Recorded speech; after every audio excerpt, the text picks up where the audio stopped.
भारतीय ब्राह्मण महासंघ द्वारा आयोजित जाहीर व्याख्यानाच्या कार्यक्रमात आपल्याला प्रमुख वक्त्या म्हणून लाभलेल्या आहेत विदर्भ कन्या श्री मुक्ताई कृपांकित हरिभक्तीपरायण सुश्री तेजस्विनीताई नारायण महाराज पाठक। त्यांचं शिक्षण कम्प्युटर सायन्स मध्ये त्यांनी इंजिनिअरिंगची पदवी प्राप्त केली आहे।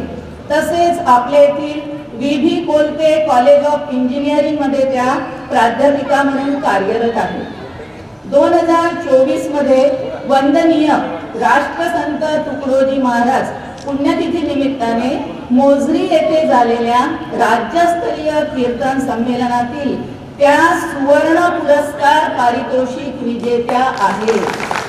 तसेच जोग महाराज शिक्षण संस्था आळंदी देवाची येथे कार्यरत असलेले आदरणीय चंद्र।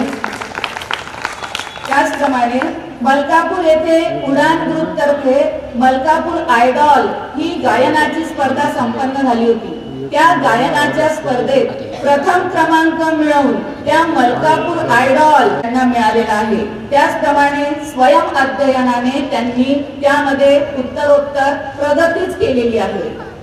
आळंदी देवाची येथे त्यांनी आध्यात्मिक शिक्षण देखील घेतले आहे आणि वयाच्या अवघ्या 13व्या वर्षी त्यांनी शुक्ताल येथे पहिले कीर्तन केले। वयाच्या 16व्या वर्षी वृंदावन या पवित्र भूमीवर पहिल्यांदाच हिंदी भाषेमध्ये श्रीमद भागवत कथा केली। त्यानंतर शिव महापुराण, रामचरितमानस, देवी भागवत पुराण, संत चरित्र यांचं अध्ययन करून महाराष्ट्रात नव्हे तर महाराष्ट्राच्या बाहेर सुद्धा त्यांनी अनेक कथा केल्या। आपल्याला माहिती आहे स्वदेशे पूज्यते राजा विद्वान सर्वत्र पूज्यते ही उक्ती त्यांनी खऱ्या अर्थाने सार्थ केले। विज्ञान, कला, अध्यात्म यांचा सुरेख संगम आपल्याला त्यांच्या व्यक्तिमत्वात पाहायला मिळतो। दोन्ही हात उंच करायचे, दोन्ही हात उंच करत सर्वांनी बोलिए परशुराम भगवान की, सियावर रामचंद्र भगवान की।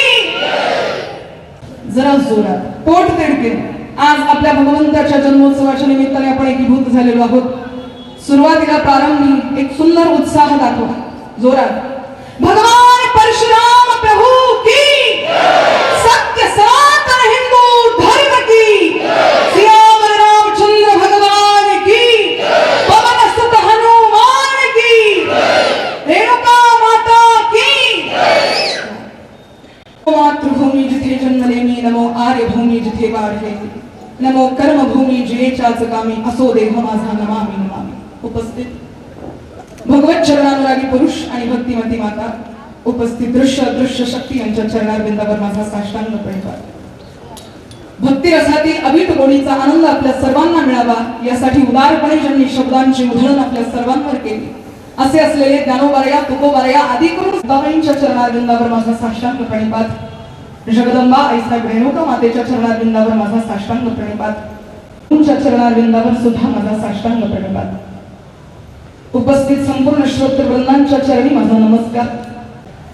खूप असं कौतुक आहे आयोजन आणि नियोजन करणाऱ्या व्यक्तींचं।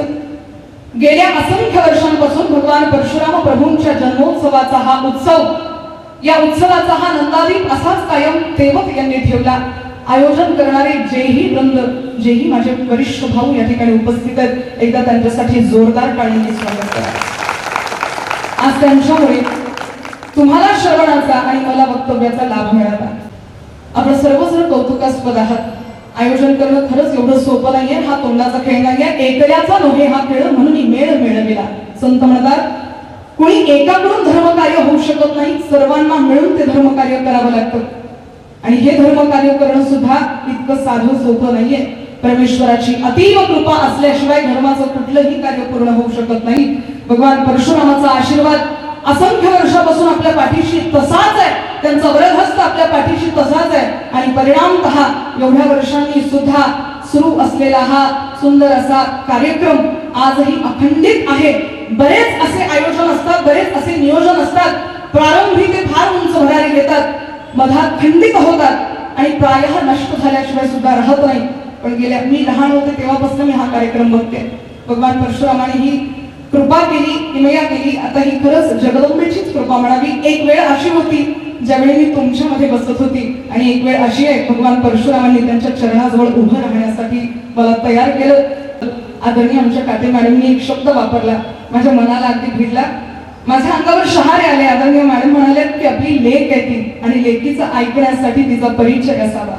ज्यावेळी आपण सर्वजण आईबाबांची भूमिका घेत मला लेक म्हणतात त्यावेळी खरंच माझी मान उंचावते आणि तुमच्या पदराखाली मी खरंच कायमस्वरूपी अशीच राहावी अशी भूमिका माझ्या मनामध्ये येते. तुमच्या समोर सर्वांच्या समोर लहानची मोठी झालेली आहे, मलकापूरमध्येच वाढलेली आहे. खरं तर मोठ्या मोठ्या गाण्याच्या गोष्टी या ठिकाणी कराव्यात हे माझं धाडसच नाहीये, पण कुठेतरी बालक बोबडं ज्यावेळी बोलत असतं ना त्यावेळी आईला त्याचं कौतुक वाटतं. श्रोते हो, तुम्ही माझी आई आणि वडील म्हणून या ठिकाणी उपस्थित आहात. मी अपेक्षा करते माझी प्रत्येक चूक तुम्ही पदरात घ्याल आणि माझं प्रत्येक बोलणं तुम्ही स्वीकाराल. आपल्या समोर आपली मुलगी बोलतेय असाच मानस तुम्ही ठेवावा अशी माझी इच्छा आहे आणि तसं माझाही मानस आहे. माझ्या वडिलांनी कायमस्वरूपी मला सांगितलेलं आहे की जेव्हाही व्यासपीठावर तू जाशील त्यावेळी एक रूल लक्षात ठेवायचा, लोकांना बरं वाटेल असं कधीच बोलायचं नाही, तर लोकांचं बरं होईल असं मात्र बोलल्याशिवाय राहायचं नाही. कुठेतरी तुमच्या माझ्या मनामध्ये भगवंताविषयीचं वात्सल्य प्रेम निर्माण व्हावं.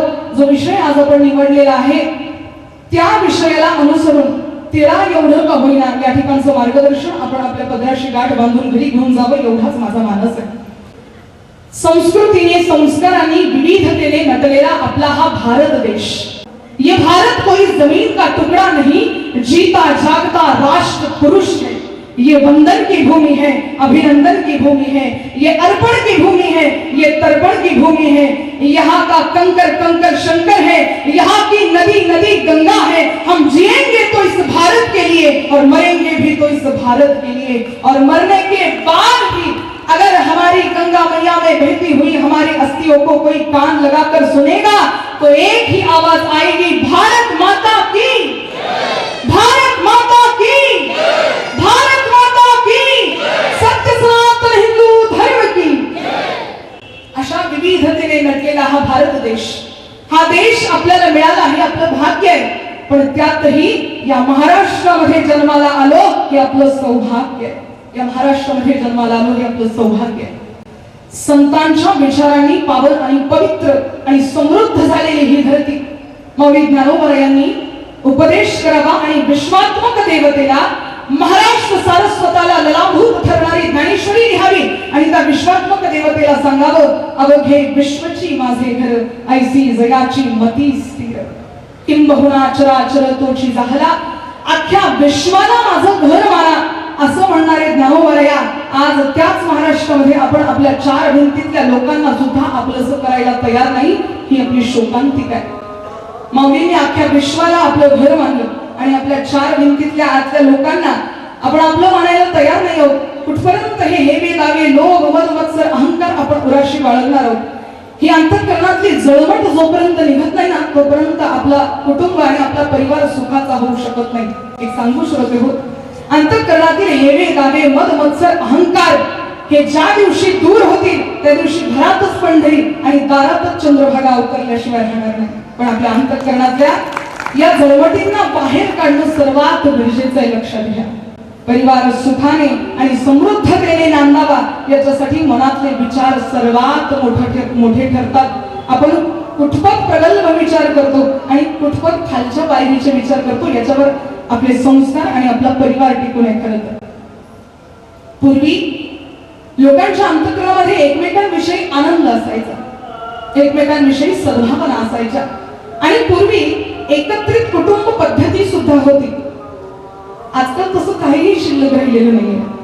मी नेहमी माझ्या श्रोत्यांना सांगत असते, पूर्वी लोक एकत्रित राहायचे, एकत्रित कुटुंब पद्धतीमध्ये राहत असताना वाटण्या करत होते. वाटण्या आज सुद्धा होतात, पण एक फरक लक्षात घ्या. पूर्वी ज्या वाटण्या होत होत्या, आज ज्या वाटण्या होतात त्या संपत्तीच्या वाटण्या होतात आणि पूर्वी ज्या वाटण्या होतात त्या विपत्तीच्या वाटण्या होत होत्या. पहिले सुखदुःख सुद्धा विभागले जायचे आणि सुखदुःख एकमेकांना वाटले जायचे. एक लहान मुलांना 5वी 6वीतल्या मुलांना मला असं वाटते असावी एक कविता माझ्या निदर्शनास नेहमी येते आणि ती मला आठवण सुद्धा आहे. पूर्वी कसा पाऊस काळ 4 महिने असायचा, हिरवगार रान पाहून माणूस खुशीत हसायचा. पहिले कसा पाऊस काळ 4 महिने असायचा, हिरवगार रान पाहून माणूस खुशीत हसायचा. प्रत्येकाची कणगी भरत धान्य मोप असायचं, प्रत्येकाची कणगी भरत धान्य मोप असायचं. दूध दुग्ध तूप लोणी याला माप नसायचं. पसा भरून धान्य तर चिमणीच दारात टिपायची, पसा भरून धान्य तर चिमणीच दारात टिपायची. आणि पै पाहुण्यांसाठी माय दिवस रात्र खपायची, पै पाहुण्यांसाठी माय दिवस रात्र खपायची. सणवार जत्रांमधून किती जल्लोष असायचा, सणवार जत्रांमधून किती जल्लोष असायचा. भजन कीर्तन करत गाव आखी रात्र बसायचा. एवढ्या तेवढ्या पावसा वाचून सारं चित्र पालटलंय, एवढ्या तेवढ्या पावसा वाचून सारं चित्र पालटलंय. गाव पण हरवल्यानं माणूस पण गारठलंय, गाव पण हरवल्यानं माणूस पण गारठलंय. आजकाल माणसं जागोजागी जन्माला येतात, पण माणुसकी मात्र कुठे कुठेच जन्माला येते. लक्षात घ्या, माणुसकीने जगणं, माणुसकीने वागणं हा प्रत्येकाचा धर्म आहे. एकत्रित कुटुंबामध्ये पहिले वाद काही नव्हते का श्रोते हो? वाद असायचे ना, पण सर्व मिळून ते सॉल्व्ह करायचे, चर्चा करायचे. आज आपण एकांतामध्ये राहण्याच्या कालामध्ये दुःखाला आपलंसं करून घेतलेलं आहे. माझं बोलणं कळतंय ना सर्वांना? त्या तिघी जणी बहिणी असतात. पहिलीचं नाव आहे जांभई, दुसरीचं नाव आहे डुलकी आणि तिसरीचं नाव आहे झोप. त्या तिघी जणी येतात. पहिली जांभई येते, दुसरी डुलकी येते आणि मग ती अशी इशारा करते डुलकी, मग लगेच तिसरी पण येते. मग ती झोप आली की मग गादी उशीची काही आवश्यकता नसते, डोळे उघडे ठेवून सुद्धा झोपतात काही काही लोक. म्हणून जरा प्रतिसाद आपला असू द्यात.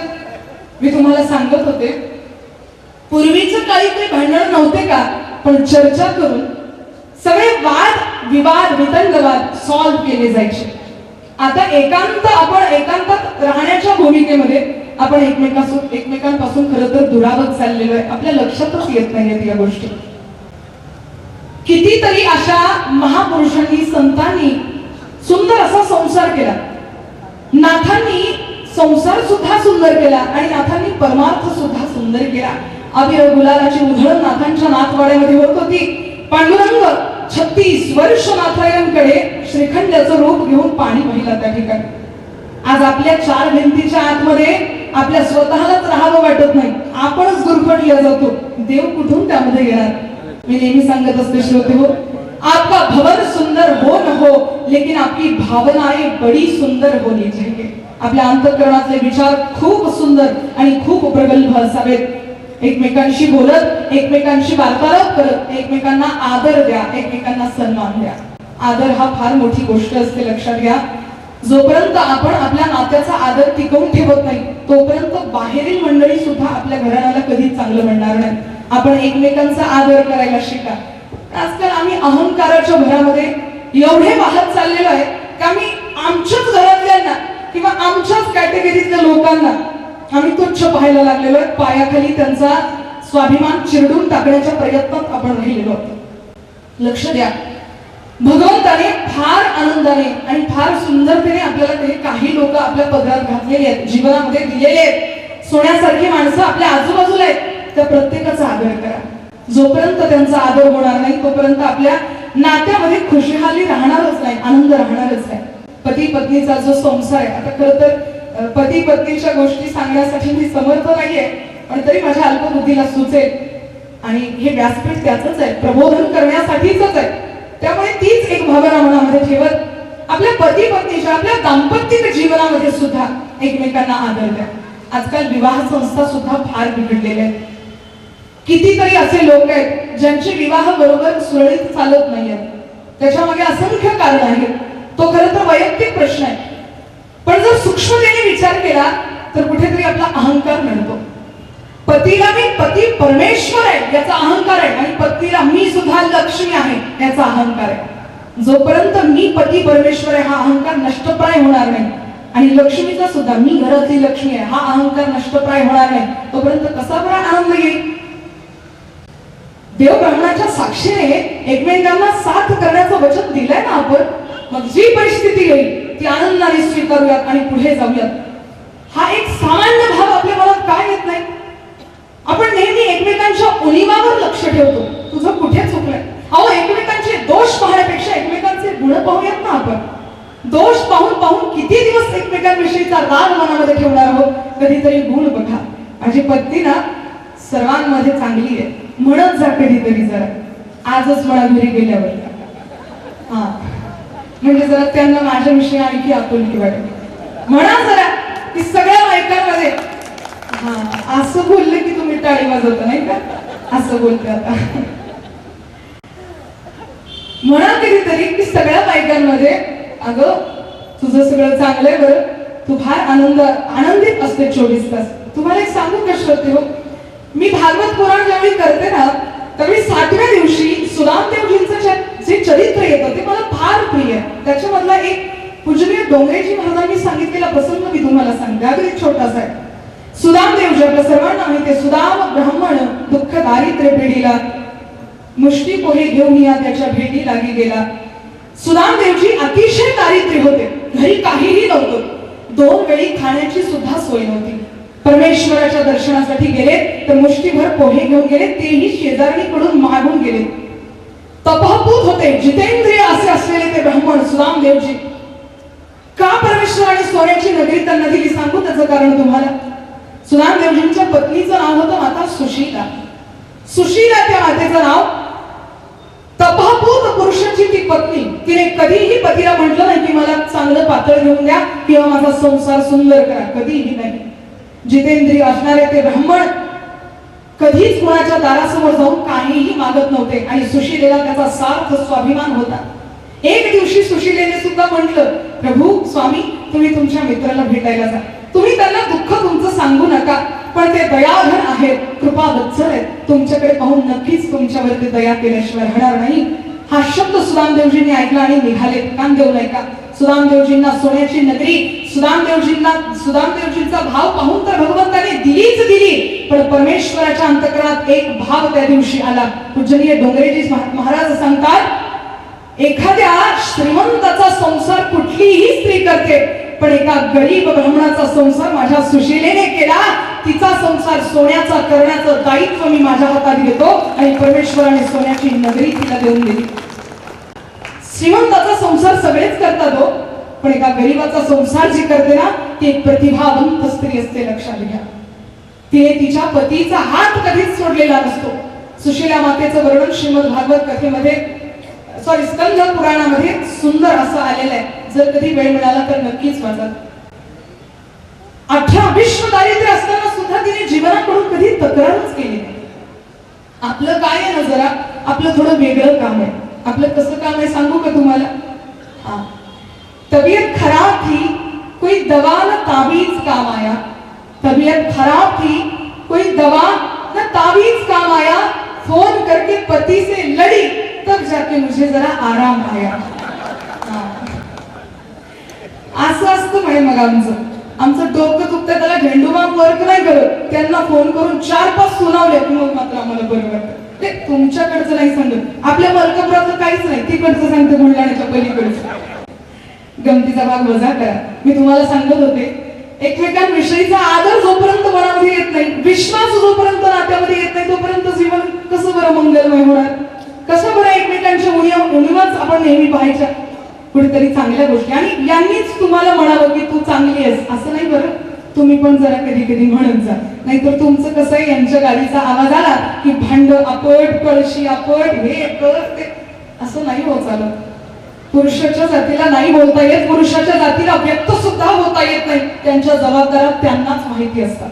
घर संसार चालवण्यासाठी बाहेर कसे काम करावे लागतात, कुणाकुणाचे बोलणे खावे लागतात, ऐकावे लागतात हे त्यांना माहिती असतं.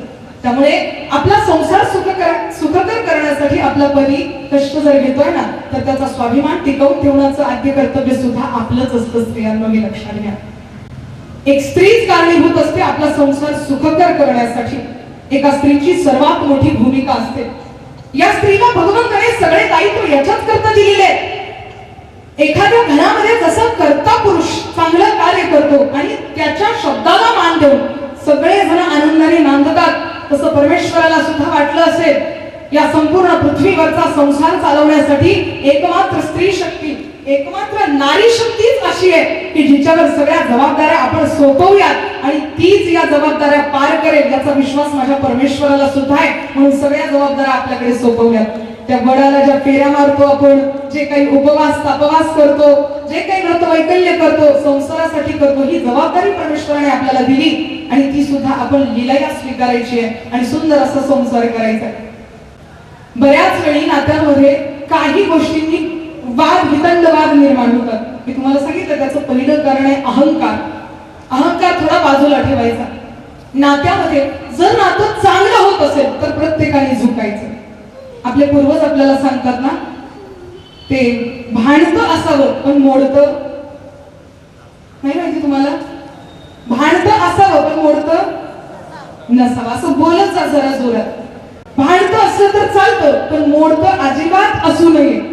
थोड्याशा कुजबुजी होणारच आहे, थोडस भांड्याला भांड वाजणारच आहे, पण आपण त्याचा निर्णय एकदम टोकाचा घेऊ नये. मी माझ्या कीर्तनामध्ये नेहमी सांगत असते एक प्रसंग. एक मुलगी एका वकिलाकडे गेली आणि तिने त्या वकील साहेबांना सांगितलं की मला डिवोर्स घ्यायचा आहे, मला फारकती घ्यायची. आता वकील साहेबांनी होईल तितकं समजवण्याचा तिला प्रयत्न केला आणि अगं बाई हे संसार आहे, भांड्याला भांड प्रत्येक वेळी वाजतच असतं, का असा निर्णय घेते, हे सरासर चुकीचं आहे. आनंदाने संसार कर, प्रत्येकाचा संसार होतो, तुझाही सुंदर होऊन जाईल. ती म्हणाली नाही नाही मला संसार करायचाच नाहीये, मला आत्ताच्या आता फारकती घ्यायची, तुम्ही कागदपत्र रेडी करा. आता तो म्हणायला लागला, पुन्हा जजसाहेब म्हणायला लागले की आता जाऊ दे, काही गोष्टी होतात, सोडून दे हा विषय. तर ती म्हणाली नाही नाही जजसाहेब मला एक सांगा, जर कारल्याची भाजी आवडत नाही तर ती खावी कशाला? काय म्हणते ती? कारल्याची भाजी जर आवडत नाही तर ती खावी कशाला? तेव्हा जजसाहेबांनी दिलेलं सुंदर उत्तर आहे का? ते म्हणायला लागले, मुली मुळात कारल्याची भाजी आवडत नाही तर ती ताटात घ्यावी कशाला? तुला संसार करायचा नव्हता तर तू या संसारात पडली कशाला? आणि आई कारलं हे कडूच असतं, पण कारल्याला तिखट मीठ तेल मसाला लावून स्वादिष्ट करणं एका सुगरणीच्या हातात असतं. आणि जर तुला ते जमलं तर तुझा संसार फुलून जाईल, तुझा संसार सुंदर होईल. आणि हे जर जमत नसेल तर मग संसाराला काही अर्थ नसतो. एका सुगरणीने सगळ्याच बाजू सांभाळत, आपल्या पूर्वजांनी काही संसार केला नाही का हो? आपल्या आई वडिलांनी काही संसार केला नाही का? मी तुम्हाला आधीही बोलले, एकत्रित कुटुंब पद्धती होती तरी सुद्धा प्रत्येकाच्या मर्जा दाखल्या तिने नऊवारी पातळ नेसावं, रुपया एवढं कुंकू लावावं, हातामध्ये सुंदर असा सौभाग्याचा चुडा घालावा आणि ती प्रतिभा संपन्न असलेली स्त्री तिने सगळ्या घराची नीव मजबूत करून ठेवावी. आदर्श आहे त्या स्त्रीचा. मी नेहमी सांगते, महाराष्ट्रातली ही जी सुंदर अशी नऊवारी पातळ नेसलेली जी स्त्री आहे ना, हिच्या समोर स्वर्गातली अप्सरा सुद्धा फिक्की पडत असावी, इतकं लावण्य या स्त्रीमध्ये असतं. इतकी सुंदर, इतकी आचार विचारांनी सुंदर असलेली ही स्त्री खरंच या महाराष्ट्र भूमीमध्ये ज्यावेळी जन्माला येते त्यावेळी काहीतरी अलौकिक असं ती घेऊन जन्माला येते. तिचा आदर करत चला. पुरुष मंडळींनो, आज मी त्यांच्या पक्षात आहे, मी पण स्त्री आहे म्हणून तुम्हाला उगाच बोलत नाही, पण एका स्त्रीची भूमिका मांडत असताना एक माझं सांगणं आहे, घरामध्ये तिला जपणं फार महत्वाचं आहे. फार समर्पण केलेलं असतं तिने, फार त्याग केला असतो आपल्या जीवनामध्ये तिने. एका बापालाच माहिती असतं ती पोरगी ज्यावेळी दुसऱ्यांच्या स्वाधीन करायची असते ना, त्याचं अंतःकरण ज्यावेळी असं हेलावून निघतं, विचारा त्या बापाला काय त्याची कंडिशन होते, काय त्याची परिस्थिती होते. लहानची मोठी केलेली मुलगी, तळहाताच्या फोडाप्रमाणे वागवलेली मुलगी डोळ्यासमोर लहानची मोठी होताना तो पाहतो. 10वी पर्यंत ती जाते, आनंद असतो त्यावेळी, त्याच्या मनामध्ये कसलेच विचार नसतात. 10वीच्या नंतरचं सुद्धा शिक्षण ती मुलगी घेते, त्याही वेळी काही विषय नसतो. पण ज्यावेळी शिक्षण पूर्ण होतं आणि आता तिला वर शोधण्याची प्रक्रिया ज्यावेळी सुरू होते ना, तेव्हा त्या बापाच्या जीवाची घालमेल व्हायला लागते. एकदाचा वर मिळाला की आता काही दिवसांनी लग्नाचं मुहूर्त त्याला काढायचं असतं. थरथर त्या हाताने तो बाप जातो ब्राह्मण देवतेकडे आणि मुहूर्त काढतो. त्या दिवशीपासून त्याला कळायला लागतं की आताही दूर जाणार. त्या दिवशीपासून थोडं थोडं काळीज मजबूत करायला तो बाप सुरुवात करतो. आणि ज्यावेळी लग्नाचं मुहूर्त ठरलं जातं, सुंदर असा वर शोधला जातो, लग्नाचं मुहूर्त ठरलं जातं, लग्नाची कामं ज्यावेळी सुरू होतात, पत्रिका वाटायला जाणारा तो बाप सर्वांना आनंदाने सांगतो, माझ्या ताईचं लग्न आहे, माझ्या मुलीचं लग्न आहे, तुम्ही या. अहो एखाद्या वेळी ज्यावेळी कुणीतरी आपला स्वाभिमान समोरच्याच्या पायाखाली ठेवतो ना, तशा त्या बाबाची कंडिशन झालेली असते, परिस्थिती झालेली असते. सर्वस्व पणाला लावतो, बाप म्हणतो माझ्या पोरीचं लग्न आहे, या सर्वजण आनंदाने सांगतो. भर मंडप त्या ठिकाणी सजलेला असतो, तोपर्यंत सुद्धा तो धीर धरतो. सगळे पाहुणे रावळे एकत्र येतात, तोपर्यंत सुद्धा तो धीर धरतो. ज्यावेळी कन्यादान होतं आणि ज्यावेळी आपल्या मुलीचा हात त्याच्या हातात देण्याची वेळ येते, त्यावेळी त्याला विचार काय परिस्थिती त्याची होते. आपल्या मुलीला आलिंगन देत खरं तर काळजाचा तुकडा त्याच्या स्वाधीन करत असताना बोलू नाही शकत तो बाप तिच्याशी. कुठल्या शब्दाने सांगणार तिला की बाळा आता दिला घरी सुखीला. मुलगी सुद्धा त्याला आलिंगन देते, बाबांना सांगते बाबा काळजी घ्या, आई काळजी घे. खूप मोठा त्याग आहे. पुरुष मंडळींना वाटतं की स्त्री आपण लग्न केलेलं आहे तिच्याशी आणि तिने प्रत्येक शब्द माझा ऐकावा. अहो दुसऱ्यांची पोरगी आपण घरात आणलेली असते, तिला किती आनंदाने आपण स्वीकारायचं, त्या लक्ष्मीचा किती आपण आदर करायचा. आजकाल परिस्थिती एवढी बिकट आहे, स्त्रीला तू स्त्री आहे याची जाणीव करून देण्यात येते. तू स्त्री आहे, तू मर्यादेत राहा. मला मान्य आहे मर्यादेत स्त्रीने राहिलंच पाहिजे, पण आपले विचार आपण कितपत थोपवायचे तिच्यावर, तिचं अस्तित्व नष्टपाय करत तुमचा संसार सुखाचा व्हावा याच्यासाठी रात्रंदिवस झटत असते.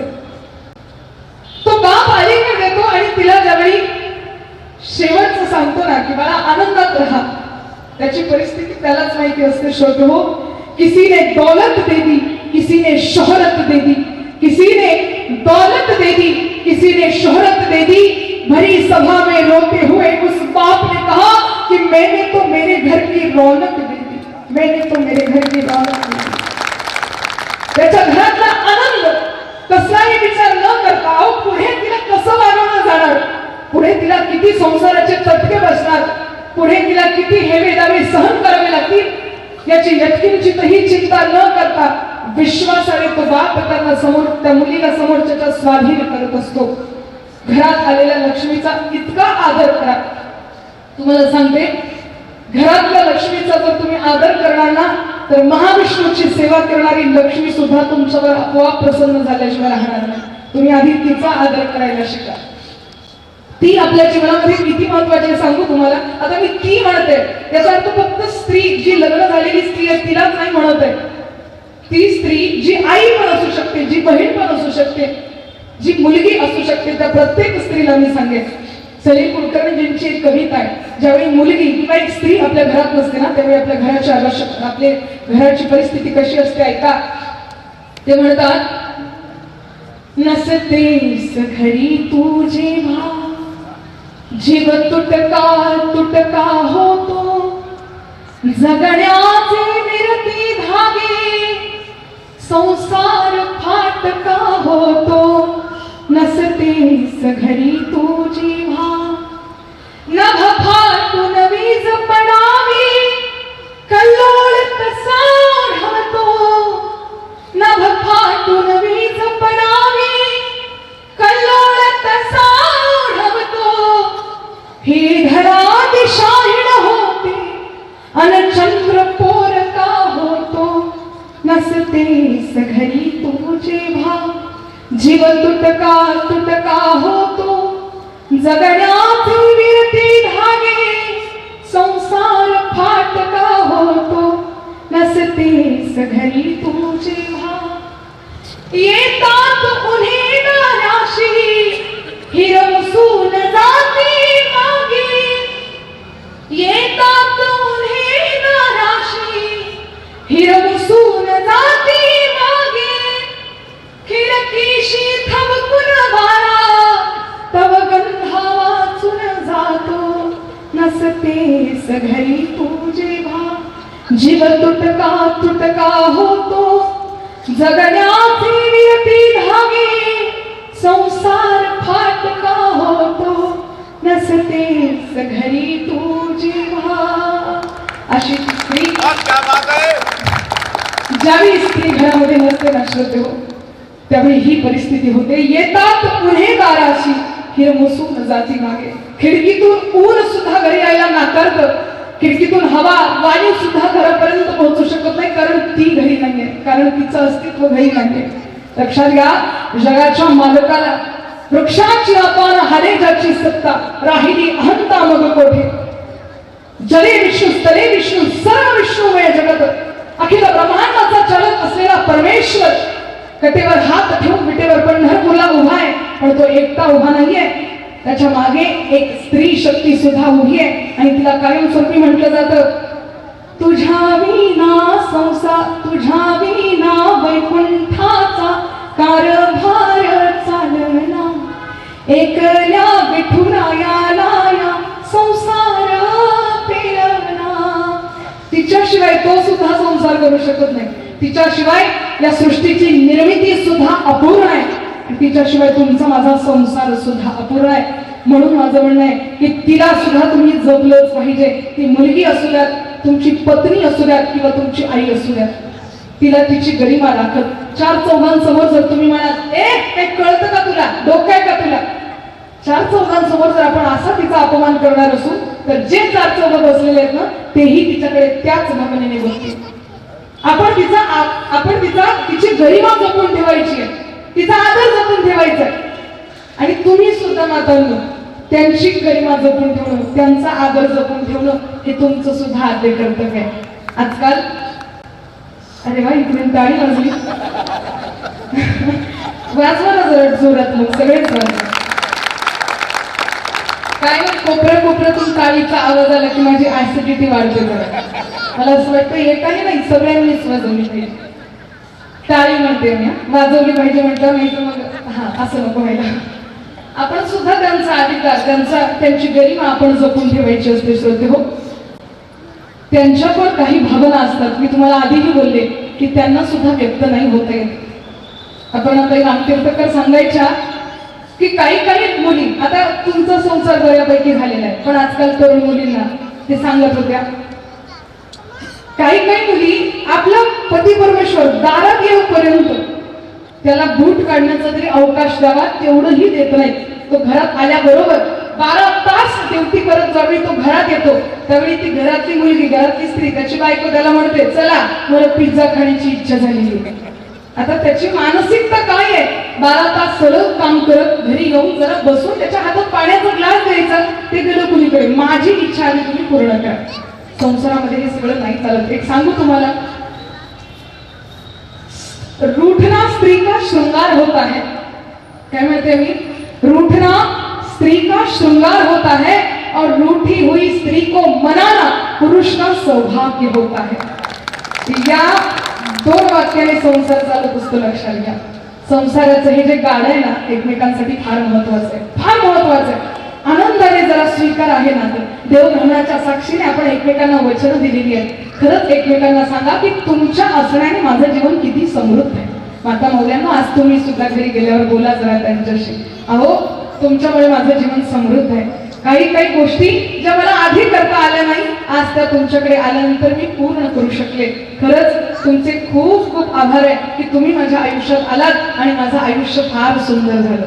असंच बोला बरं, नाहीतर म्हणा काहीच केलं माझ्यासाठी असं म्हणू नका. विश्वास आणि बळकट असलेलं आपलं नातं आहे बघा. विश्वासही कायम असावा, अहंकार दूर करावा नात्यामधून आणि विश्वास कायमस्वरूपी ठेवावा. नात्यामध्ये विश्वासही फार महत्वाचा असतो. एक दाम्पत्य होतं, तुम्हाला सांगते, एक दाम्पत्य होतं आणि ती स्त्री नेहमी त्याच्यावर संशय घ्यायची, नेहमी संशय घ्यायची. एक दिवशी ती गेली तिकडे माहेरपणाला, माहेरवरून फोन आला की तू जरा इकडे ये, 3 दिवसासाठी बाबाचं लग्न आहे. गेली ती बाबाच्या लग्नासाठी. बरं तिकडून फोन केला तिने पतिदेवांना, म्हणे हॅलो कुठे आहे तुम्ही. पहिलाच प्रश्न, कसे आहात, काय जेवले, काही नाही. काय म्हटलं पहिला प्रश्न, अहो कुठे आहे तुम्ही. ते म्हणायला लागले कुठे जाणार आहे, घरीच आहे ना. म्हणे घरीच आहे तर मिक्सर सुरू करून दाखव. बिचारे हारले, म्हणाले ठीक आहे बाई आता तुझी इच्छा आहे तर करतो मिक्सर सुरू. केलं त्यांनी मिक्सर सुरू. जसं मिक्सर सुरू केलं जसा गुंग गुंग गुंग त्या मिक्सरचा आवाज आला, तो आवाज ऐकता बरोबर म्हणाले हा बरोबर आहे घरीच आहे तुम्ही, काही हरकत नाही, ठीक आहे. दुसऱ्या दिवशी फोन केला, म्हणजे कुठे आहे तुम्ही. पण अगं मी भवानी घरीच आहे, कुठे जाणार आहे दुसरीकडे. म्हणजे मग मिक्सर सुरू करून दाखव. केलं बिचारीने मिक्सर सुरू. जसा तो आवाज ऐकला तसं म्हणायला लागला हा बरोबर आहे घरीच आहे तुम्ही, काही हरकत नाही. तिसऱ्या दिवशी तिने फोन केला नाही, कॉल केला नाही, व्हॉट्सअप मेसेज केला नाही, गेली आणि डायरेक्ट दारातच धडकली आणि आवाज दिला, बंड्या बाहेर ये. बंड्या आला धावत धावत. काय झालं आई? तुझे बाबा कुठे? बोलव त्यांना. तू एकटा झाला, बाबांना सुद्धा बोलव. म्हणे आई बाबा 2 दिवसापासून गायब झालेले आहेत म्हणे. म्हणे हा? अरे कसं काय गायब झाले? मी त्यांना मिक्सर सुरू करून दाखवायला सांगितलं होतं. म्हणे आई बरोबर आहे, तू गोळी राहिली ग. म्हणे मिक्सर घेऊनच बाबा पळून गेले म्हणे. आणि तिकडे गेल्यावर म्हणजे या संशय आहेत, यात वाद नाही, पण तुम्ही काही कमी कलाकार नाही. तुमचं पण जरा गमतीचा भाग मजा करा. मी तुम्हाला सांगत होते, संसाराच्या या रहाटगाड्यामध्ये किंवा या संसाराच्या सुंदर अशा नात्यामध्ये विश्वास फार महत्वाचा असतो. श्रोते हो, या विश्वासाने आपलं नातं बळकट होतं, परमार्थाने सुद्धा आपलं नातं बळकट होतं. आपलं नातं बळकट करण्यासाठी परमार्थाचा सुद्धा आधार घेणं गरजेचं आहे. रोज देवाला आपल्या जीवनातल्या दोघांनीही किमान 10 मिनिटं तरी द्यायचे. असं काही नसतं की पुरुष मंडळींनीच ठेका घेतलेला आहे पूजा करण्याचा, किंवा असंही काही नसतं की स्त्रियांनीच ठेका घेतलेला आहे पूजा करण्याचा. असं काही नाहीये. दोघांनी बसून भगवंताला आळवावं आणि भगवंताची निरतिशय अशी सेवा करत त्याचं प्रेम प्राप्त करावं. परमार्थ सुद्धा तितकाच संसारामध्ये महत्वाचा असतो. असं हे नातं आपण जर बळकट केलं तर पुढे येणारी जी पिढी आहे, आपले जे मुलं आहेत, ते सुद्धा आपल्याकडे बघून एक आदर्श आमचे आई वडील असं म्हणून त्यांचा संसार सुद्धा सुखकर राहिल्याशिवाय राहणार नाही. आपल्या आईबाबांनी आपल्या संसारामध्ये कशी वागणूक दिली हे मुलं सुद्धा पाहतील आणि त्यांचा सुद्धा संसार सुखकर करतील. कारण आजकाल तरुण मंडळीकडे पाहता मनाला फार खेद वाटतो. ज्या महाराष्ट्राच्या भूमीसाठी, ज्या भारत भूमीसाठी महापुरुषांनी आपले प्राण त्यागले, हाडाची काढ केली आणि रक्ताचं पाणी केलं, आज त्याच भूमीमध्ये इतकी विक्षिप्त परिस्थिती आपल्याला पाहायला मिळते की डोळे झाकलेले उत्तम या परिस्थिती पुढे. फार पाश्चात्य संस्कृतीचं आचरण आपण करायला लागलेलो आहोत. संपूर्ण पृथ्वी मंडलावर, संपूर्ण ब्रह्मांडावर कलशस्थानी असलेला आपला हा संस्कृतीने भरलेला भारत देश, ज्याने आपल्याला सगळं काही दिलं, त्या तुलनेत या भारताला आपण काहीच दिलं नाही. ज्या छत्रपती शिवरायांचा आपण जय जयकार करतो, त्या छत्रपती शिवरायांच्या विचारांचं आचरण आपण कितपत केलं याच्यावर सूक्ष्मतेने जरा विचार करा. ज्या बुलढाण्याच्या भूमीमध्ये मासाहेब जिजाऊ जन्माला आल्यात, त्या बुलढाण्याच्या या भूमीमध्ये आपण कितपत समर्पण केलं धर्मासाठी, याही बाबत जरा आपण विचार करा. मुलांना चांगले संस्कार द्या. जर तुम्ही आदर्श असाल, जर तुमचा संस्कार संसार नेटका असेल, तर तुमचे संस्कार सुद्धा सुंदरच असतील. त्या मुलांच्या बोलण्यातून, त्या मुलांच्या वागण्यातून संस्काराचा सुगंध दरवळत असतो. लक्षात घ्या. आई वडिलांनी कुठल्या परिस्थितीमध्ये त्यांना वागवलं हे त्यांच्या बोलण्यातून आपसुकच लक्षात येतं. घरामध्ये आपल्या दोघांचं जर सूत्र चांगलं असेल ना, तर खरंच मुलं चांगली शिकवण घेतील. नाहीतर आजकाल काय आहे ना, शब्दांमध्ये फार किंमत असते आणि शब्दांमध्ये फार जादू असते. जर असं मुलाने म्हटलं की आई बाबा आलेत ग, किती आनंद होईल, जरा बरं वाटेल आईलाही ऐकायला. आणि त्याच पोराने जर म्हटलं आई तुझा नवरा आला बस जरा, असं म्हटलं तर किती दुःख वाटेल. हे कशाचे परिणाम आहे? हे आपल्या संस्काराचे परिणाम आहेत. लक्षात घ्या. आपण कसं त्यांना वाढवतोय, त्यांच्या समोर आपलं नातं कसं आहे. आपण जर एकमेकांना शिव्या देत असू, उद्या चालून मुलं सुद्धा तेच करणार आहेत. आपण जर एकमेकांचा आदर करत असू, तर उद्या मुलं सुद्धा तेच करणार आहेत. संस्कार जीवनामध्ये फार महत्वाचे असतात. जर संस्कार बिघडले तर नराचा नराधम होतो, आणि संस्कार जर चांगले झाले तर नराचा नारायण झाल्याशिवाय राहत नाही. मग आपल्याला पशुत्वाची झूल अंगावर चढवायची की देवत्वाचा पोशाख अंगामध्ये घालायचा, हे आपल्यावर सुनिश्चित केलं जातं. म्हणून निरंतर तुमच्या वागण्यातून तुमचे मुलं सुधारतील. आपले चांगले संस्कार त्यांच्या पाठीशी नेहमी असावे, आपले चांगले आशीर्वाद त्यांच्या पाठीशी नेहमी असावेत. आजकाल मुलं फार विचित्र झालेले आहेत. किती विचित्र झालेले हे मी तुम्हाला सांगण्याची गरज नाही. पहिले पुस्तकांमध्ये पाहिलं जायचं की पहिले पूर्वी माणूस प्राणी होता, जनावर होता. पुस्तकांमध्ये आपण वाचत होतो आणि पूर्वी माणूस जनावर होता हे आपल्याला कळत होतं. पण आज पेपरमध्ये वाचून आपल्याला कळतंय की आजही माणूस जनावरच आहे, आजही माणूस प्राणीच आहे. टीव्हीवर येणाऱ्या बातम्यांमधून, वृत्तपत्रांमधून आपल्याला कळतंय की आज कशी कंडिशन या महाराष्ट्राची झालेली आहे, भारत भूमीची झालेली आहे. मी 2-4 दिवसाआधी नाशिकला कीर्तनाला गेले होते. समोर भरपूर समाज बसलेला होता. समोर एक मुलगा आणि त्याचे आजोबा बसलेले होते. तो मुलगा बडबड करायचा, मग मला कीर्तनामध्ये डिस्टर्ब व्हायचं. मी त्याला म्हणलं, ए बोला, शांत बस जरा, बोलू नको. तो 2 मिनिटं शांत बसायचा आणि पुन्हा बोलायला लागायचा. मग मी पुन्हा म्हणायचं, ए बोला, बोलू नको ना, जरा शांत बस.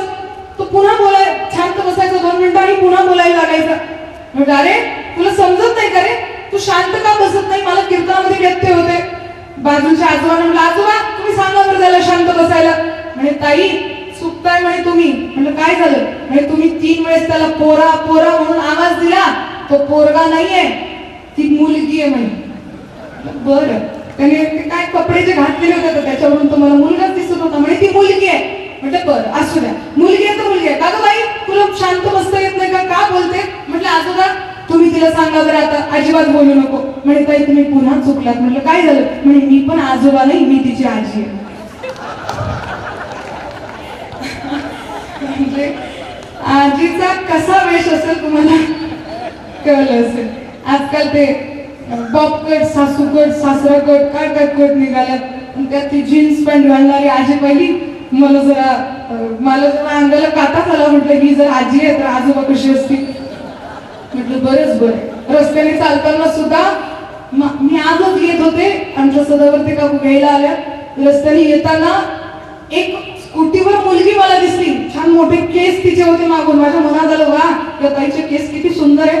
गाडी थोडी समोर गेली आणि मी मागे म्हणून पाहिलं तर तिला दाढी आणि मिशा सुद्धा होते. म्हटलं अरे बरं, रॉंग नंबर लागला, ही मुलगी नाही, हा पण मुलगाच आहे म्हणतो. हेअरस्टाईल आणि आपली काय पाश्चात्य संस्कृतीचं किती आपण अनुकरण करणार आहोत, किती आचरण करणार आहोत आणि कुठपत करणार आहोत. ज्या संस्कृतीने आपल्या भारतीय संस्कृतीला कायमस्वरूपी पायाखाली चिरडून टाकण्याचा प्रयत्न केला, त्या संस्कृतीला आपण डोक्यावर घ्यायचं. अहो ज्या भगवंताला बुद्धीची देवता प्रेरणा असलेले आपले गणपती बाप्पा, आपल्या गणपतीला आपण गणपती म्हणतो, लंबोदर म्हणतो, पण पाश्चात्य ते लोक काय म्हणतात माहितीये का? Elephant God.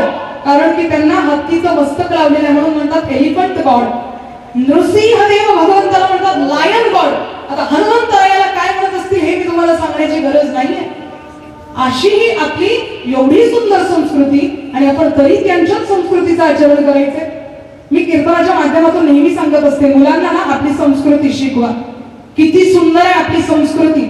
मोबाईलवर मोटिवेशनल स्पीच आपण बघितले नाही तरी चालतील. आपली ज्ञानेश्वरी उघडा. ज्ञानोबा जो उपदेश आपल्याला केलेला आहे एकदा तो बघा.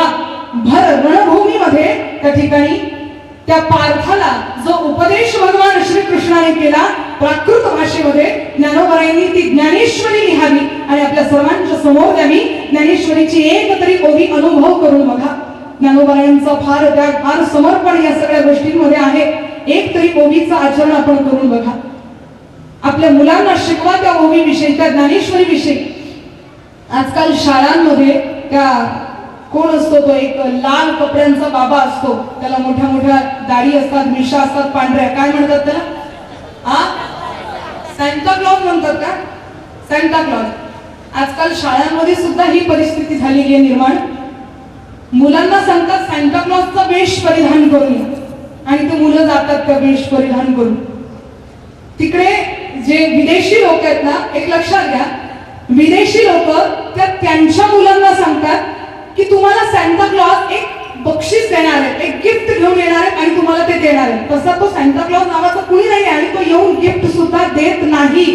ते आई वडील काय करतात, रात्री मुलाच्या उशाशी गिफ्ट आणून ठेवतात आणि सकाळी तो मुलगा त्या गिफ्टला पाहतो आणि आनंदाने नाचायला लागतो आणि त्याला वाटतं आपल्या सॅन्टा क्लॉजने दिलेलं आहे आपल्याला, म्हणून त्याला असं वाटतं आपला सॅन्टा क्लॉज येतो आणि आपल्याला गिफ्ट देतो, असं त्याला वाटतं. तो येत नाही, त्याचे आई वडीलच त्याला देतात.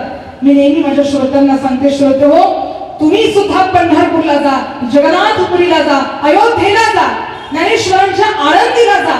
एखादी वस्तू आपल्या मुलासाठी घेऊन या आणि त्याला सांगा की बाळा हे मी नाही आणलं, माझ्या माऊली ज्ञानोबा यांनी तुझ्यासाठी पाठवलं, रामचंद्रांनी अयोध्येवरून तुझ्यासाठी पाठवलं, भगवान कृष्णाने मथुरेवरून द्वारकेवरून तुझ्यासाठी पाठवलं. त्या मुलांच्या मनामध्ये सुद्धा आपल्या देवाविषयी आनंद निर्माण होईल, आदर निर्माण होईल आणि आपल्या देवतेला सुद्धा जाऊन आनंदाने तो त्या ठिकाणी जाऊन भगवंताचे धन्यवाद व्यक्त करेल. त्यालाही कुठेतरी देवाची आवड लागेल. आपली संस्कृती टिकवून ठेवणं हे आपल्या हातात आहे. संस्कार चांगले करत चला मातांनो. फार बिघडलेलं आहे आजकाल जग. तरुण मुलांना मी सांगेल, मला खेद वाटलं या गोष्टीचा की या ठिकाणी आपण सर्वजण कौतुक करण्यासाठी उपस्थित आहातच, तरुण मंडळी जरा कमी संख्येने आलेले आहेत.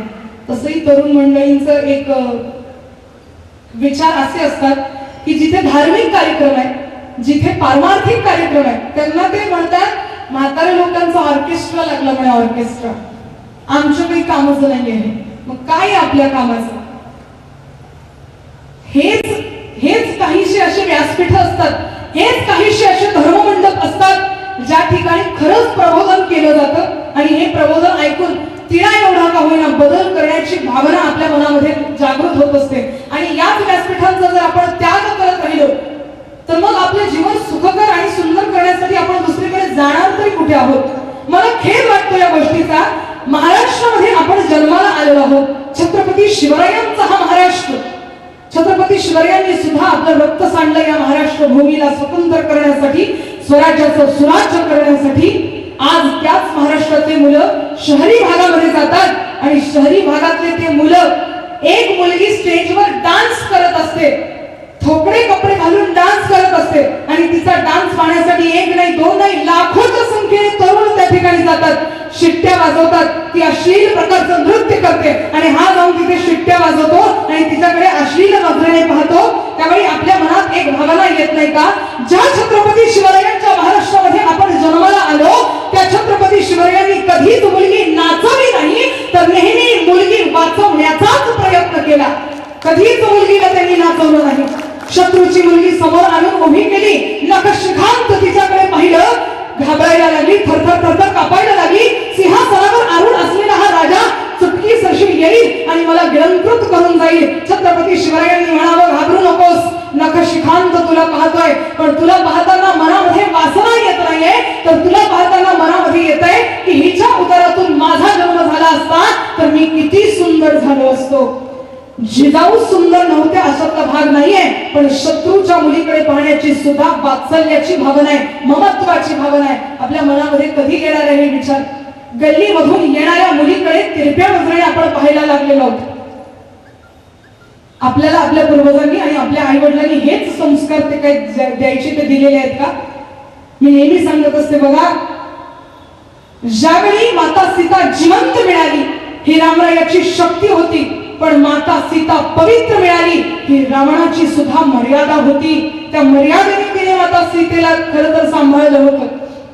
जगत जननीच्या पायाकडे त्या रावणाने पाहावं आणि सांगावं, हे जगत जननी, आज तुझं अपहरण करून मी घेऊन जातोय, पण एक लक्षात असू दे, आज जर जगत जननी तुला मी नेलं तर तुझ्या पाठीमागून जगाचा नायक सुद्धा आल्याशिवाय राहणार नाही. परमेश्वराने यावं आणि त्यांच्याच हातून मला मृत्यू मिळावा या सद्भावनेने आज मी तुझं पलायन या ठिकाणी केलेलं आहे. आणि आज आपण खुशाल म्हणतो की रावणाला पेटवायचंय, रावणाला जाळायचंय. खरं तर आपल्यापेक्षा त्याचे विचार कितीतरी पटीने चांगलेच होते. विद्वान असलेले ते ब्राह्मण देवता, भगवान शिवाचे सर्वोत्कृष्ट असलेले ते भक्त होते. त्या तुलनेत आपण काहीच नाही आहोत. येणाऱ्या जाणाऱ्या मुलीकडे विक्षिप्त नजरेने फक्त पाहायचं आणि तिच्या शरीराकडे पाहून वाईट अशा प्रकारच्या टिप्पण्या आपण करायच्या. आपली निष्ठा बोथट झाली आणि आपल्या श्रद्धेला जाळं लागलं, म्हणून या सगळ्या गोष्टी खरं तर या भूमीमध्ये घडत आहेत. कुठपर्यंत आपण एवढ्या वाईट विचारांनी जगणार आहोत? एक सांगू तुम्हाला, आजकाल येणारा काळ जो आहे ना तो इतका विचित्र आहे. एका कवयित्रीने सुंदर अशी भूमिका स्पष्ट केली आणि तिने सांगितलं, बच्ची घर में अपने महफूज नहीं रह पाएगी, भूल गए हम हिंदुस्तानी हर तालीम शराफत की, सीख रहे हैं मगरिब की हम ABCD की अच्छी, अब ना कोई शर्म नहीं रिश्तों में और ना मर्यादा, बेटी को लूटे वालिद और पोती को लूटे दादा, और बहन पर भाई की नजरों के चलते वार है, इस सारी बेशर्मी के हम खुद भी जिम्मेदार हैं, इस सारी बेशर्मी के हम खुद भी जिम्मेदार हैं. ये वो धरती है जिस पर औरत को कहते हैं देवी, आज मगर इस देवी की खुद भक्तों ने इज्जत लूटी. गांव शहर हो, मंदिर हो, होटल हो, चाहे स्कूल हो, हर जगह भक्ते फितरे क्या माल मस्त हो, कूल हो, इससे भी बढ़कर भक्ते अल्फाज सुनाई देते हैं. बच्चे तक अपनी माताओं को हाय डियर कहते हैं. सारी बेशर्मी के हम खुद भी जिम्मेदार हैं, इस सारी बेशर्मी के हम खुद भी जिम्मेदार हैं। ये वो धरती है जिस पर औरत को कहते हैं देवी, आज मगर इस देवी की खुद भक्तों ने इज्जत लूटी। गांव शहर हो, मंदिर हो, हॉटेल हो, चाहे स्कूल हो, हर जगह भक्त फिक्रे क्या माल मस्त हो कुल हो। एवढ्या घाणेरड्या शब्दामध्ये आपण एखाद्या मुलीकडे पाहावं, आईचं आहे ते कर्तव्य मुलाला सांगावं, येणारी प्रत्येक स्त्री ही तुझी आई आहे, तुझी बहीण आहे, त्याच भावनेने तू तिच्याकडे बघायचं। विक्षिप्त नजरेने अजिबात कुठल्या मुलीकडे तू पाहायचं नाही। आणि मुलींना सुद्धा माझं सांगणं आहे, मी नेहमी सांगत असते, बऱ्याच जणांना माझं बोलणं कडू वाटतं, पण मला सांगावंसं वाटतं एक मोठी बहीण म्हणून, आपले सुद्धा कपडे फार थोडे होत चाललेले, थोकडे होत चाललेले, लहान होत चाललेले। मुलगी ज्यावेळी घराच्या बाहेर पडेल ना आईनो, तिचं कौतुक नका करू। ज्यावेळी हिमराजाला माता पार्वतीचं भविष्य विचारायचं होतं नारद प्रभूंना, नारदजी त्या ठिकाणी आले, नारदजींच्या समोर पत्रिका दिली आणि म्हणाले आमच्या पार्वतीचं भविष्य पहा। पण ऐका नारदजी, काय सांगितलं त्या हिमराजाने? तो हिमराजा होता, हिमालय होता, आपण त्या तुलनेत काहीच नाही आहोत। आणि त्याच्या पोटी आलेली जी पार्वती होती ती साक्षात जगदंबा होती, त्या तुलनेत आपणही काहीच नाही आहोत। तरी सुद्धा त्या हिमराजाने नारदजींना सांगितलं, नारदजी माझ्या मुलीची पत्रिका पहा आणि ऐका, सर्वात आधी तिचे दोष सांगा, नंतर तिचे गुण मला सांगा। गुण नाही सांगितले तरी चालतील, आधी मला दोष सांगा काय येते। आपण आपल्या मुलींचं कौतुक करतो, जर तिने लहान कपडे घातले तर म्हणतो वाव छान दिसतेस तू, सुंदर दिसते। पण जगाची काही लाज आपल्याला, विशेष करून आपल्या ग्रामीण भागामध्ये एवढं त्याचं खरं तर पसरलेलं नाहीये क्रेज, पण शहरात मध्ये जर आपण जाल आणि शहरी वातावरण जर आपण बघितलं तर खरंच बापाने किंवा माणसांनी डोळे बंद करावेत, डोळ्यांवर झाकण ठेवावं, अशा मुली कपडे घालतात। आईने सांगावं आपल्या मुलीला, घरातून बाहेर निघतेस आई, उंबरठा ओलांडतेस, डोक्याला कुंकू लावायचं आणि अंगभर कपडे घालायचे असतील तर नाहीतर घराच्या बाहेर नाही गेली तर चालेल, घरात राहा आणि जीवन जग। मुलीला सांगितलंच गेलं पाहिजे। आपले कपडे आपण थोकडे केले आणि त्या कपड्यांसोबत आपण आपले विचार सुद्धा थोकडे केले। मी नेहमी सांगत असते, एका कासवाच्या पाठीवर असलेली जी पाठ आहे ना, कडक अशी जी कवच आहे, ते त्याचं कवच आहे, त्याच्यावर कुऱ्हाड जरी घातली तरी त्याला काही होत नाही। पण ज्यावेळी आपण ते कवच काढून घेऊ, कासवाला हातातून सोडलं जरी हातातून, तरी सुद्धा खाली पडल्याबरोबर तो मरेल, त्याच्या पाठीवर असलेलं कवच सगळ्यात महत्वाचं असतं। तसं आपले अंगभर वस्त्र सुद्धा फार महत्वाचे असतात। हे ज्या दिवशीपासून थोकडे व्हायला लागतील त्या दिवशीपासून नराधमाच्या नजरा सुद्धा विचित्र झाल्याशिवाय राहणार नाही। आपली मर्यादा आपण सांभाळलीच गेली पाहिजे। आज मुलीने खूप भरारी घेतलेली आहे, आज मुलगी कुठल्याच क्षेत्रामध्ये कमी नाहीये, सगळ्या क्षेत्रामध्ये मुली पुढेच आहेत। नक्कीच त्यांच्या पंखांना बळ द्या, त्यांना उंच करा। आजपर्यंत जे कोणी करू शकलं नाही ते आपल्या मुलीने केलंच पाहिजे, पण मर्यादेत राहून केलं पाहिजे, ही सर्वात महत्वाची गोष्ट आहे। उंच तिला भरारी घेऊ द्या, पण उंच जाता जाता जर ती मर्यादा विसरत असेल तर मग मात्र कुठेतरी चुकतोय आपण। जर ती परधर्मीयाला आपलंसं समजत असेल तर कुठेतरी संस्कार चुकतायत आपले, लक्षात घ्या। काही वर्षांपूर्वी एक श्रद्धा नावाच्या मुलीची घटना घडली। 35 तुकडे त्या देहाचे करून टाकले होते फ्रीज मध्ये। मला खरं तर सांगताना एकच म्हणावंसं वाटतं, त्यावेळी आपलं नाणं खणखण वाजणार नव्हतं। जर टिकलीवर श्रद्धा असती तर श्रद्धा आज टिकलीच असती, टिकलीवर मात्र श्रद्धा असायला पाहिजे होती। हिंदू धर्मावर असलेला विश्वास प्रगाढ असायला पाहिजे होता। हिंदू धर्मावरचा विश्वास खचला आणि मेरा वाला ऐसा नहीं है या शब्दावर तिने विश्वास ठेवला। खरं तर तिचा वाला सुद्धा तोच होता। स्पष्टपणे सांगायचं झालं तर लव्ह जिहादचं प्रकरण होतं ते। परधर्मीय आपल्याला लालसा देत आपल्याला आपलंसं करण्याचा प्रयत्न करतात, पण आपल्या मुलींच्या बुद्ध्या जातात कुठे? कसं वाटतं आपण त्याचा हात हातात धरावा? अहो 20 वर्षापासून सांभाळलेल्या बापाचा चेहरा लक्षात येत नाही, आपल्या डोळ्यासमोर येत नाही। शोकांतिका या गोष्टीची, ज्यावेळेस त्या मुलाला आणि मुलीला पकडलं जातं पळून जाते वेळी आणि कस्टडीमध्ये नेण्यात येतं, पोलीस विचारतात काय ग सांग काय झालं नेमकं? बाप सुद्धा उभा असतो त्या ठिकाणी, त्या मुलीला विचारण्यात येतं। तो बाप हात जोडून विनंती करतो, बाई आता बास झालं जे काही झालं ते, आता मात्र मला तू या ठिकाणी खाली मान करायला लावू नकोस, चल माझ्यासोबत। अगं आपल्या घरी चल, सगळेजण वाट पाहतायत तुझे सगळे गुन्हे माफ करायला तयार आहे, पण तू घरी चल। शोकांतिका वाटते या गोष्टीची की ती मुलगी त्या पोलिसासमोर आणि त्या सगळ्या समाजासमोर सांगते की या माणसाला मी ओळखत नाही, मी माझ्या मनाने लग्न केलं आणि मी याच्यासोबतच जगणार आहे. काय भीतत असेल त्या बापाच्या मनावर जरा विचार करा. अहो त्या बापाने लहानचं मोठं केलेलं आहे आणि 2 दिवसाच्या प्रेम सुखासाठी आपण परक्याचा हात धरून पळून जायचं त्याच्यासोबत आणि तेही परधर्मियांसोबत. काय माहिती असतं त्यांना आपल्या हिंदू सनातन संस्कृतीविषयी. पण आपण म्हणतो नाही नाही मेरा वाला ऐसा नाही आहे. अहो त्याच्या पाठीशी सुद्धा खंजीरच असतो. पुढे जाऊन तोही ते खंजीर तुम्हाला खुपसणारच आहे. पण तुमचं लक्ष कुठे? तुम्हाला तुमच्या संस्कृतीची जाणीव नाहीये, तुम्हाला तुमच्या आई वडिलांची कष्टाची जाणीव नाहीये. त्या बापाने हाडाची काळ केली, रक्ताचं पाणी केलं. आपल्या जीवनातला खरा हिरो जर कोणी असेल तर तो एक मात्र आपला बाप असतो. आणि ज्यावेळी आपण त्या बापाचा स्वाभिमान नष्ट करतो ना त्यावेळी हे असे प्रकरण आपल्यासोबत घडल्याशिवाय राहत नाही. बापाने फार कष्ट केलेले असतात आपल्यासाठी. मी खरंच मुलींना फार कळकळीने सांगतो, बाजारामधून ज्यावेळी बाप जात असतो ना बापाने ताठ मानेने जावं. ज्या दिवशी आपल्यामुळे बापाची मान खाली होत असेल, धिक्कार असो तुमच्या स्त्रीत्वाला. मुलीच्या जन्माला येऊन तुम्ही काहीही सार्थक केलेलं नाहीये.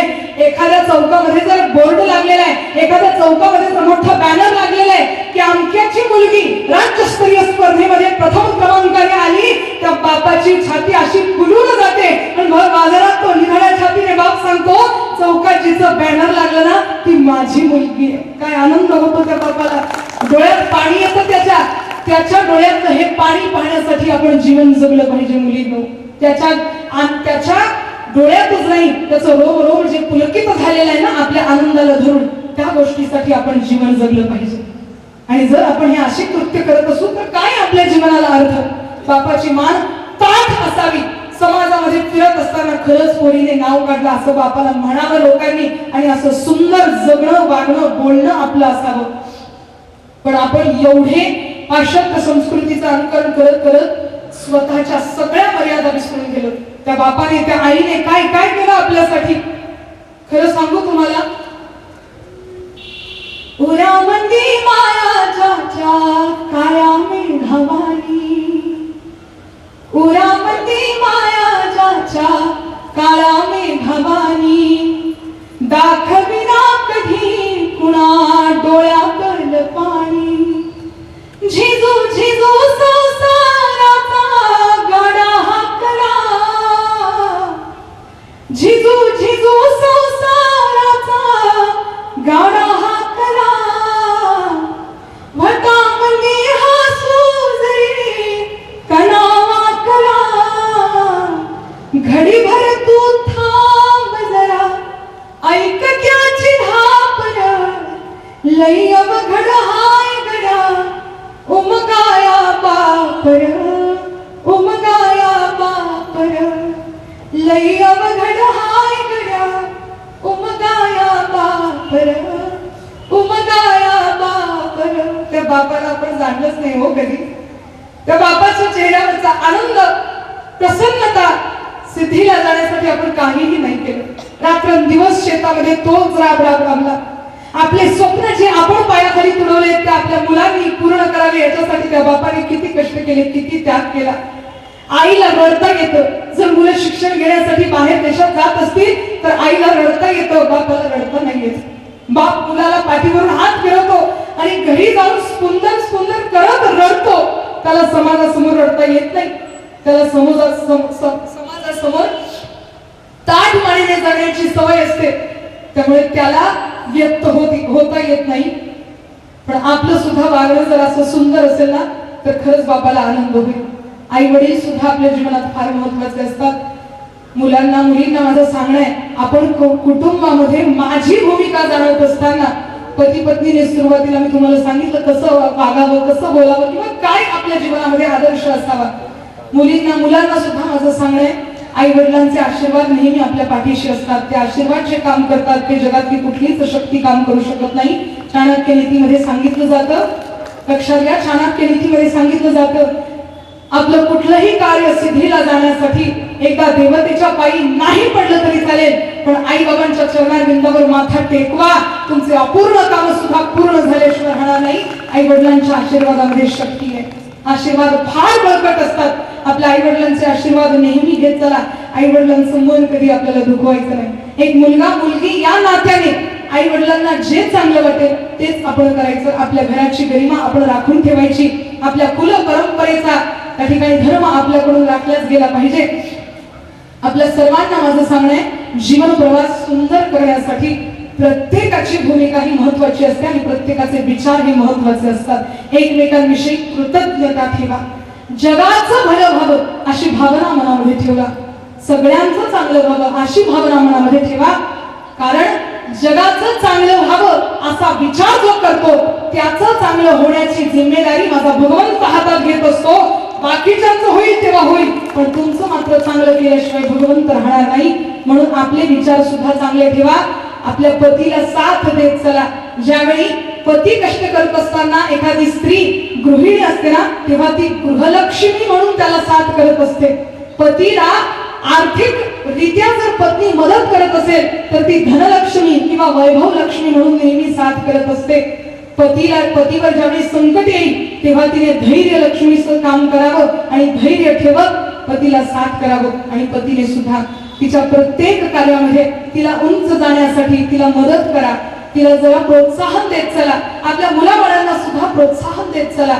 चांगलं कार्य करण्यासाठी पुढे जाण्यासाठी प्रत्येकाने मदत करा. आजकाल आपला समाज असा झालेला आहे ना, जो कोणी चांगलं कार्य करेल त्याचे पाय मागून ओढायचे आणि त्याला कसं खाली पाडता येईल याचंच नेहमी लोक चिंतन करत असतात. आज मला या ठिकाणी येऊन इतका आनंद झाला. आमच्या संपूर्ण आयोजक नियोजक मंडळींनी खरंच मुलगी समजून लेक समजून एवढं मोठं व्यासपीठ माझ्या स्वाधीन केलं. हा माझ्यासाठी आज फार मोठा गौरव आहे, फार मोठं कौतुक आहे. लोक म्हणतात जिथं पिकतं तिथं विकत नाही, पण मी म्हणेल आज आमच्या मलकापूर वासियांनी आणि माझ्या सर्व आप्तेष्टांनी दाखवून दिलं की जिथे पिकतं तिथेच विकतं. म्हणून मला सुद्धा एका मुलीने हाच प्रश्न केला होता. मला इतकं वाईट वाटलं त्या दिवशी, आयुष्यात कधीच वाईट वाटलं नसेल इतकं वाईट वाटलं. आपल्याच एका समाजाच्या मुलीने मला प्रश्न विचारला, तेजस्विनी, कीर्तन कथा करण्याचा अधिकार एका मुलीला नसतो, मग तू व्यासपीठावर कशी काय बसते? इतकं वाईट वाटलं. एका मुलीला प्रश्न विचारावा. अहो, आपण बळ द्यायचं समोरच्याला, ते गेलो कुणीकडे. आजकाल बरेच लोक असे आहेत की व्यासपीठावर बसून मंत्रोच्चारण करण्याचा किंवा श्रीमद भागवत कथा वक्तव्य करण्याचा, संहिता वाचण्याचा मुलीला अधिकार नाही. हे काय करतात? बरेच जण अशा बुद्धीचे असतातच. पण माझं प्रत्येकाला सांगणं आहे की थोपडे कपडे घालून डिस्को मध्ये नाचण्यापेक्षा अंगभर कपडे घालून पंढरीनाथाचा जयघोष करणारी मुलगी कधीही श्रेष्ठ आहे. धर्माचं कार्य करणारी मुलगी कधीही श्रेष्ठ आहे. आणि जर आपण तिला प्रोत्साहन देत नसू, तिला काय आणि त्याला काय, कोणीही नसू द्या, जर आपण त्याला प्रोत्साहन देत नसू तर धिक्कार असतो आपल्या मानव जातीला.